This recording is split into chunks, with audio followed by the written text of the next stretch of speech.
Boa tarde. Os recentes protestos dos taxistas no Porto do Funchal podem ter o efeito contrário e abrir a porta aos TVDE. O aviso é de Paula Cabasso. A presidente da APRAM confirmou esta manhã que o atual regulamento de entrada na Pontinha está a ser revisto e admite que, no futuro, as viaturas que operam para plataformas como Bolt ou Uber passem a operar dentro do cais. Nesta fase não chamamos ainda os TVDEs para o grupo de trabalho, porque estamos a trabalhar só com os operadores que atualmente trabalham para a APRAM. Mas naturalmente que essa questão também terá que ser abordada. Para já o diálogo continua para rever o atual regulamento num processo que conta com os atuais operadores, como empresas de animação turística, autocarros ou taxistas. A administração dos portos chamou, inclusive, a Associação Taxis RAM para a mesa de negociações, mas o presidente da associação abandonou a primeira reunião. Houve a primeira reunião de trabalho, o Sr. Presidente da Taxis RAM abandonou antes do fim. Pedimos os contributos ao setor, vai ser dado um prazo para nos responderem até ao final da semana e depois, a partir daí, vamos elaborar uma proposta que será auscultada por todos os intervenientes até chegarmos à decisão final. Eu tenho esperanças que a Taxis RAM não continue a fazer este tipo de manifestações, porque, como digo, naquele que foi o melhor ano de sempre do Porto do Funchal, o número de táxis que entrou dentro do Porto foi o maior de sempre. É difícil compreender que com estes resultados esteja a extremar a situação desta maneira. Agora, nós não vamos alterar as regras do jogo a meio de um processo negocial. A Taxis RAM exige que os autocarros turísticos e os shuttles se afastem da zona onde atualmente estacionam no Porto do Funchal, alegando concorrência desleal. Paulo Cabasso admite que o pedido não é justo. Estes autocarros, em primeiro lugar, operam no Porto há quase 9 anos. Sempre estacionaram junto às portas de desembarque para facilitar a operação com os seus passageiros.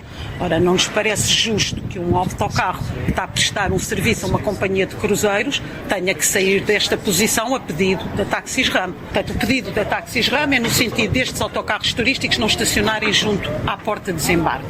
Estes autocarros têm contratos com as companhias de cruzeiros, que inclusive nos pedem para estacionar nestes lugares. Mas para proporcionar igualdade de oportunidades, aproximamos a Praça Táxis da porta de desembarque exatamente à mesma distância a que estão os autocarros, para permitir aos passageiros que saem da porta escolher a opção que preferem, da forma mais justa possível. Ou seja, olham para a esquerda, vê os autocarros, olham para a direita, vê os táxis. É por isso que a presidente da APRAM rejeita a exigência destes taxistas e explica que os turistas trazem muitas vezes os bilhetes de excursão comprados a bordo do próprio navio. Quem já comprou o bilhete a bordo vai procurar os autocarros. Aliás, acontece que a maior parte das vendas são feitas a bordo e, portanto, os passageiros vão ao encontro do seu autocarro. Por isso também muitas vezes temos as guias dos navios em terra, precisamente para acompanharem esses passageiros aos autocarros. O que acontece é que há a possibilidade de estes autocarros aceitarem passageiros de última hora, ou seja, se não comprou a bordo, tem a oportunidade de fazer a viagem e depois o autocarro fatura ao navio e o navio fatura ao passageiro. E essa questão da venda de bilhetes last minute, a Taxis RAM também não quer que aconteça aqui. E nós perguntamos então se os táxis podem vender viagens, porque é que os autocarros não vão vender viagens. Nós estamos a proporcionar igualdade de oportunidade a todos. Cerca de 90% dos bilhetes para excursões são comprados a bordo dos navios que chegam ao Funchal. É por isso que Paulo Cabasso também lamenta as manifestações que têm acontecido por parte dos taxistas. Quando se está dentro de um processo de negociação, aliás, ainda nem sequer chegámos à negociação, ainda estamos numa fase de auscultação, naturalmente que lamento, porque provocam ruído e é desgastante e não abonam a favor da imagem do Porto. O nosso calendário, o nosso objetivo é que o novo regulamento esteja concluído durante o primeiro trimestre. É um trabalho que queremos fazer com todos, com as associações representativas do setor do táxi, com os operadores turísticos que organizam excursões dentro do Porto e que inclusive temos a assessorar-nos um especialista em direito portuário para garantir toda a legitimidade do processo. Agora, na questão atual, é visível que a APRAM não está nem a ser injusta, nem a discriminar, pelo contrário. Um novo regulamento que será conhecido até a final do primeiro trimestre deste ano. A responsável deu ainda nota de quantos táxis estiveram hoje a operar na Pontinha. Quantos táxis temos aqui hoje? 63 táxis. 63. Nós temos capacidade aqui na nossa praça de táxis para cerca de 40 viaturas. O que é que fazemos? Ficam outras do lado de fora em reserva e à medida que os táxis saem do porto, nós pedimos para avançarem os que estão em reserva. Azura e Aida Cosma são os dois navios de cruzeiro que estão hoje no Porto do Funchal. O Governo Regional voltou atrás e vai simplificar o acesso dos residentes aos percursos pedestres. Acabou a obrigatoriedade de reserva antecipada para quem vive na região. Para acabar com a polémica, o Secretário Regional do Turismo explica as novas regras. Ao chegar à entrada do percurso, o madeirense só tem de mostrar o cartão de cidadão ou o comprovativo de residente do portal Simplifica. Quisemos criar mais uma alternativa para facilitar a vida aos residentes. Vão poder continuar a se registrar na plataforma se assim entenderem. Se preferirem a alternativa, basta-se apresentar no início de um percurso classificado e apresentar o seu cartão de cidadão e o cartão Simplifica de residente. É possível já a leitura através do equipamento que dispomos na entrada de todos os percursos, fazer a leitura do QR Code do cartão de residente, ou seja, do Simplifica, e a partir daí contar a pessoa para a gestão da carga, que é essa a nossa principal preocupação, atendendo a uma lógica de controlarmos o número de pessoas, porque só assim também se garante segurança, só assim se garante controle da pressão nos sítios. A garantia foi dada por Eduardo Jesus à RTP Madeira. Ainda assim, o governante avisa que a capacidade de carga dos trilhos é inviolável, ou seja, o limite de pessoas por dia mantém-se e se as vagas estiverem esgotadas no momento da chegada do residente, não poderá entrar, mesmo apresentando a identificação. É muito importante, não só para o controle da carga nos percursos, que era a grande prioridade, aliás, defendida por muitos daqueles que hoje são os críticos. Havia essa necessidade e também por uma questão de segurança. Promovemos este desenvolvimento tecnológico, permite não fazer o registro, mas controlar no início do percurso. Controlo à entrada dos percursos que é para manter, ainda assim, ao chegar, o madeirense tem de mostrar o cartão de cidadão ou o comprovativo de residente do portal Simplifica. Portal Simplifica, que está na base das críticas de Marta Freitas. Se a plataforma serve de livre trânsito nas serras, o PS diz que está a bloquear os direitos nas viagens para o Porto Santo. Marta Freitas denunciou esta manhã uma injustiça no subsídio de mobilidade interilhas. O problema acontece nas viagens mistas. Quem vem de barco do Porto Santo e regressa de avião perde o direito ao subsídio de residente na Ilha Dourada, recebendo apenas como se fosse residente na Madeira. Se optarem por Porto Santo, Madeira, via marítima e depois regressarem de avião, perdem o subsídio correspondente a residente do Porto Santo. Esta é uma queixa que tem sido recorrente por parte dos porto-santenses. Foi confirmada pela plataforma Simplifica, também pelas agências de viagem e, portanto, é algo simples de resolver. Não está nos decretos legislativos regionais, não está nas portarias essa limitação.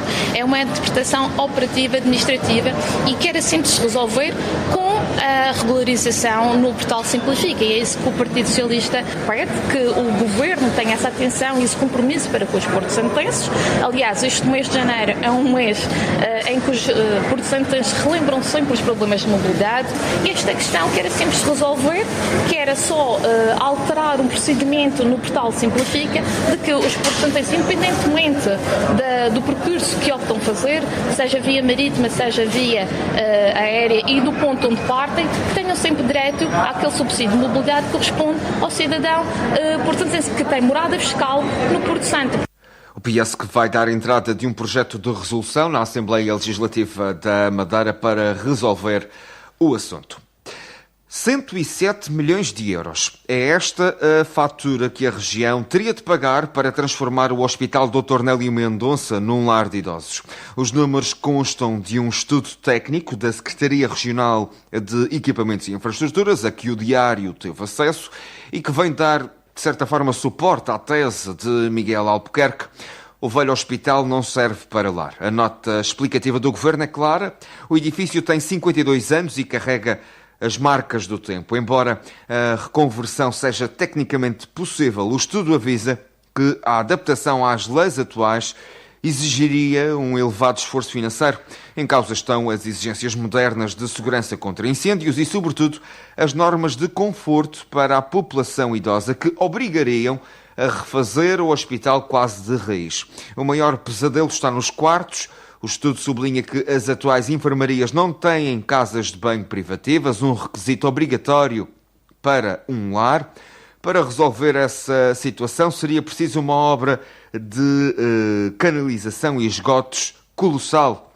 Na prática, o Governo teria de eliminar um quarto apenas para construir as casas de banho que serviriam os 2 quartos vizinhos. Ou seja, gastava-se milhões em obras para ficar com menos camas. Ora, o estudo técnico que acaba por ser a base da defesa do Governo Regional para avançar com a venda do imóvel, rejeitando as pressões da oposição para manter o edifício na esfera pública, Elvio Sousa, líder parlamentar do Juntos pelo Povo, exigiu em declarações à TSF que o estudo seja tornado público. Para já, eu gostaria de dizer que, do ponto de vista do acesso à informação pública, não existem estudos internos, existem estudos. E, na prática, a divulgação deve ser uma obrigatoriedade do Governo, que se diz transparente, e também para nós e para os cidadãos é um direito constitucional ter acesso a esse estudo. Sem pôr em causa a capacidade, naturalmente, dos técnicos da Secretaria que efetuaram esse estudo, embora nós, à partida, consideramos ele altamente inflacionado. Por outro lado, também a recente intenção de transformar o hospital em habitação a custo acessível levanta uma contradição inegável. E Elvio Sousa explica qual é essa contradição. Por um lado, para uma utilidade de lar ou centro intergeracional, é demasiado oneroso o investimento público nessa matéria. Por outro lado, para a habitação acessível, parece que essa barreira do custo excessivo já desapareceu. Portanto, e há uma questão aqui que é mais relevante para nós, que é a intenção de venda do hospital. É isso que está em causa por variedíssimas razões e neste momento a nossa principal reação é que o Governo disponibilize já hoje à comunicação social e a toda a população esse estudo que diz que a adaptabilidade custa de mais de 100 milhões de euros. O líder do maior partido da oposição, que recorda ainda o valor que tem vindo a ser investido no campo de golfe da Ponta do Pargo e lamenta as prioridades claramente invertidas do Governo Regional. Parece que também o Governo se queixa desse gasto para uma adaptabilidade do edifício, mas parece não se queixar dos 50 milhões de euros que já gastou do contribuinte, dinheiro do povo, das famílias, das empresas, apenas e única exclusivamente no campo de golfe da Ponta do Pargo, que nós não temos naturalmente nada em contra, mas que sim, seja feito com investimento privado e não com dinheiro dos contribuintes para depois concessionar esses investimentos públicos de forma pouco transparente. 107 milhões de euros é esta a factura que a região teria de pagar para transformar o Hospital Dr. Nélio Mendonça num lar de idosos. Notícia assinada pela jornalista Andreia Dias Ferro para ler hoje com outro detalhe na edição impressa do Diário de Notícias da Madeira. A luso-venezuelana Carla da Silva, condenada a mais de 20 anos de prisão na Venezuela, foi libertada ontem. O Ministério dos Negócios Estrangeiros emitiu um comunicado, mas foi o deputado madeirense do PSD, Carlos Fernandes, a dar a notícia ao mundo. Nuno Domingos. Foi libertada ontem na Venezuela uma das 9 pessoas lusodescendentes detidas pelo regime chavista por razões políticas. Carla Silva, 34 anos, cumpriu 5 dos 20 anos de prisão a que foi condenada por participar nos protestos contra Nicolás Maduro em 2017, protestos em que participou também Carlos Fernandes, deputado do PSD no Parlamento da Madeira, nasceu na Venezuela. À TSF ontem à noite ele confirmou que Carla Silva faz parte de um grupo de 80 pessoas libertadas ontem, mas estas libertações estão ainda rodeadas de muitas dúvidas. Ela foi detida por conhecer uma pessoa que tinha sido, no fundo, detida também por fazer parte dessa operação. É uma coisa surreal e caricata, na qual a Carla passou 5 anos e meio detida e foi torturada várias vezes, das piores formas que já ouvi ou que pensei que era só nos filmes que poderiam acontecer. Tentou estabelecer contacto com a mãe, não obtive resposta, mas tem informação de que Carla Silva estaria já a caminho de casa em Caracas. Sim, falei com um amigo que nós temos em comum, que conseguiu falar com a mãe, conseguiu falar com a própria Carla também e disse-me que está tudo ok neste momento, que estão a caminho da sua casa. O que resta saber é se a Carla vai continuar presa, digamos, em casa, ou vai continuar a se apresentar perante um tribunal, ou vai ter proibição de saída do país, porque isto tem acontecido com outros presos políticos que foram libertados, digamos assim, mas mês a mês vão ter que se apresentar num tribunal e tem proibição de saída do país. Carla Silva foi a primeira dos 9 presos políticos lusodescendentes libertados. Carlos Fernandes, nesta conversa com a jornalista Fátima Valente da TSF, detalha os restantes 8 presos políticos que estão todos eles em diferentes prisões. Cada um deles tem uma história muito diferente. Esta é a história, por exemplo, do coronel Juan Francisco dos Ramos, que está no Rodeio nas piores situações que eu também tenho conhecimento.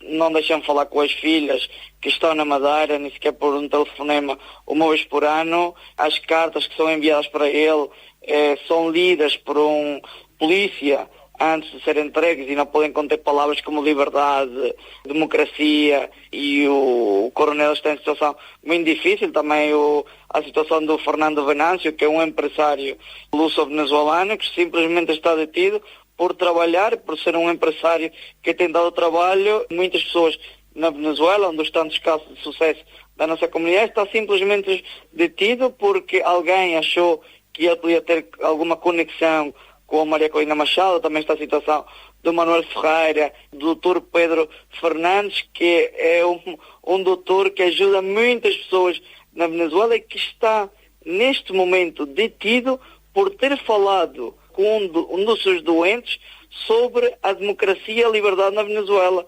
Não era só um doente, era uma pessoa que trabalhava, funcionário do governo, e foi dizer que o doutor estava a conspirar contra o regime do Nicolás Maduro. As libertações de presos políticos na Venezuela têm acontecido nas últimas semanas. Carlos Fernandes diz ter esperança que os restantes presos políticos luso-venezuelanos sejam libertados em breve e destaca os contactos que têm sido mantidos com o Ministro dos Negócios Estrangeiros, Paulo Rangel, e também entre o governo português e o governo venezuelano. Carla da Silva tinha sido condenada por um tribunal de Caracas em 23 de maio de 2024, juntamente com outras 28 pessoas. A depressão Joseph vai afetar o estado do tempo do arquipélago da Madeira, com períodos de chuva intensa nas terras altas, indicou ontem o Instituto Português do Mar e da Atmosfera. Ricardo Tavares, delegado regional do IPMA, dá nota à TSF daquilo que se pode esperar. Em termos daquilo que vamos ser afetados da depressão, Joseph, é principalmente a ondulação. Vai chegar à Madeira no dia 27. Ao longo do dia 27 a agitação marítima vai começar a aumentar. Na costa norte as ondas poderão chegar a 5 a 6 metros de altura significativa, significa cerca de 12 metros de altura máxima, isto na costa norte, na ilha de Porto Santo. Na parte mais oeste da costa sul as ondas também vão aumentar ao longo de terça-feira, vão chegar aos 4 metros, a 4 metros e meio. Esta situação vai se manter durante o dia de quarta-feira e só na quinta-feira, gradualmente ao longo do dia, a agitação marítima começa a diminuir. O meteorologista avisa ainda para a chegada de chuva e vento à região já durante o dia de hoje. Temos também passagem de segunda para terça-feira de uma superfície frontal fria, não tem grande atividade, vai trazer alguma precipitação e algum vento à região autónoma da Madeira. Temos realmente períodos de chuvas, em especial nas vertentes sul da Ilha da Madeira, nas terras altas, e é uma situação que tende a aumentar, portanto, mais precipitação, mais persistência durante a madrugada de dia 27, terça-feira. Associada à passagem desta superfície frontal fria, vamos ter também um aumento de intensidade do vento. As rajadas poderão chegar aos 75 km por hora na vertente sul da Ilha da Madeira, 95 km por hora nas terras altas, e está por isso também emitido um aviso amarelo para o vento entre as 3 e as 9 horas, portanto, à altura da passagem da superfície frontal fria. Quanto às temperaturas, não haverá muitas oscilações. A temperatura vai se manter próxima dos 21, 22 graus na costa sul da Ilha da Madeira. Porto Santo também próxima dos 20 graus e as mínimas também entre os 15 e os 17 graus. Portanto, temperaturas bastante amenas para esta altura do ano. Mesmo nas terras altas a temperatura não se prevê que possa descer a níveis próximos do zero. O tempo que melhora a partir de quinta-feira e volta a piorar no domingo. A partir de quinta-feira melhora, sim. A partir de quinta-feira realmente temos uma melhoria, o vento vai diminuir, a precipitação vai se tornar menos frequente, poderá continuar a ocorrer pontualmente, mas será fraca e pouco frequente, e é uma situação que se vai mantendo até domingo. Depois no domingo prevê-se nova aproximação de um sistema frontal que vai trazer outra vez precipitação e vento para domingo, principalmente noite de domingo, segunda-feira. A depressão Joseph que vai afetar nos próximos dias o estado do tempo no arquipélago da Madeira.